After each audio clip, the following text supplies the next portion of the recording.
સિદ્ધપુરમાં આદિવાસી ગૌરવનો ગુંજ્યો નાદ પરંપરાગત વેશભૂષા અને તીર કામઠા સાથે નીકળી ભવ્ય શોભાયાત્રા સિદ્ધપુર વિશ્વ આદિવાસી ગૌરવ દિન નિમિત્તે સિદ્ધપુર શહેરના બિલવાસ વિસ્તારમાં આદિવાસી ભીલ સમાજ દ્વારા ભવ્ય ઉજવણી કરવામાં આવી હતી। પરંપરાગત વેશભૂષામાં સજ્જ યુવાનો, મહિલાઓ અને બાળકો હાથમાં તીર કામઠા સાથે શોભાયાત્રામાં જોડાયા હતા।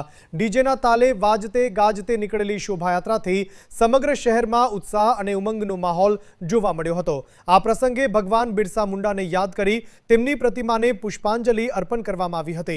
ઉપસ્થિત આગેવાનોએ આદિવાસી સમાજના ગૌરવપૂર્ણ ઇતિહાસ અને સંસ્કૃતિને યાદ કરી શ્રદ્ધાંજલિ આપી હતી। નગરપાલિકા પ્રમુખ રણજીતભાઈ સોલંકી સહિત નગરપાલિકાના આગેવાનો અને આદિવાસી સમાજના વડીલો, માતાઓ, યુવાનો તથા બાળકો મોટી સંખ્યામાં ઉપસ્થિત રહ્યા હતા। પરંપરાગત વસ્ત્રો, તીર કામઠા અને સાંસ્કૃતિક રંગોથી સજ્જ શોભાયાત્રાએ આદિવાસી એકતા, संस्कृति અને ગૌરવનો શક્તિશાળી સંદેશ આપ્યો હતો।